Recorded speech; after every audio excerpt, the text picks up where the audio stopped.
Right, ఇక details చూద్దాం. Medak cathedral church శతాబ్ది ఉత్సవాలు ఘనంగా ప్రారంభమయ్యాయి. అర్ధరాత్రి నుంచి యేసుక్రీస్తు జననాన్ని కీర్తిస్తూ ప్రత్యేక ప్రార్థనలు చేశారు.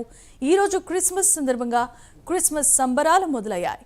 చర్చ్ ఆనవాయితీ ప్రకారం శిలువను ఊరేగింపుగా తీసుకొచ్చి ప్రతిష్ఠించారు. In-charge bishop right reverend Reuben Mark భక్తులకు దైవ వాక్య సందేశం అందించారు.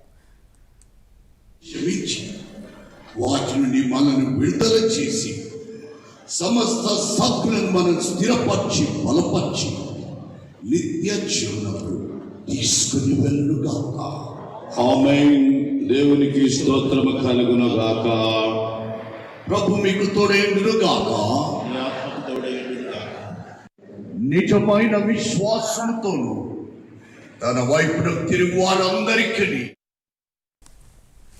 రైట్, ఇక క్రిస్మస్ సందర్భంగా మెదక్ జిల్లాలో క్రిస్మస్ వేడుకలు ఘనంగా జరిగాయి.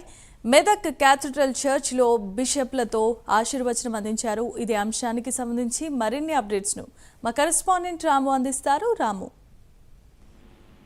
జనిమా, గుడ్ మార్నింగ్. అయితే ఆసియాలోనే అతిపెద్ద మహాదేవాలయంగా పేరుగాంచినటువంటి మెదక్ చర్చ్ లో ఈ రోజు ఘనంగా పూజలు అయితే నిర్వహిస్తున్నటువంటి పరిస్థితి. అయితే ఈ యొక్క చర్చికి 100 ఏళ్లు పూర్తయిన సందర్భంగా క్రిస్మస్ వేడుకలు అయితే పూర్తిగా ఘనంగా అయితే నిర్వహిస్తున్నటువంటి భక్తులు, అదే విధంగా ఈ యొక్క చర్చిని దర్శించుకునేందుకు రాష్ట్రాల నుంచే కాకుండా దేశ విదేశాల నుంచి కూడా ఈ యొక్క భక్తులు పెద్ద ఎత్తున ఇక్కడికి మెదక్ చర్చికి వచ్చి ప్రార్థనలు నిర్వహిస్తున్నారు. అదే విధంగా ఈ రోజు నేటితో అయితే 100 సంవత్సరాలు పూర్తి చేస్తున్న సందర్భంగా సీఎం రేవంత్ రెడ్డి కూడా 11 గంటల ప్రాంతంలో అయితే మెదక్ చర్చికి చేరుకొని అక్కడ ప్రార్థనలో పాల్గొంటారు. అదే విధంగా పెద్ద ఎత్తున అయితే క్రిస్మస్ వేడుకలు అయితే ఘనంగా జరుగుతున్నాయి. భక్తులైతే చర్చిలో సందడి చేస్తున్నటువంటి పరిస్థితి అయితే ఉంది.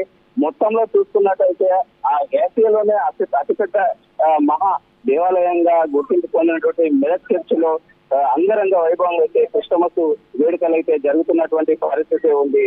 జనిమా, right, thanks for the updates Ram.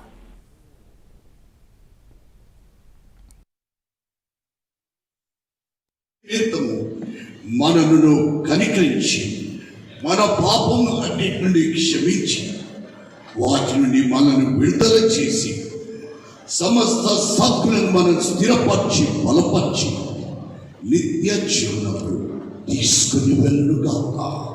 ఆమేన్. దేవునికి స్తోత్రము కలుగునుగాక. ప్రభు మీకు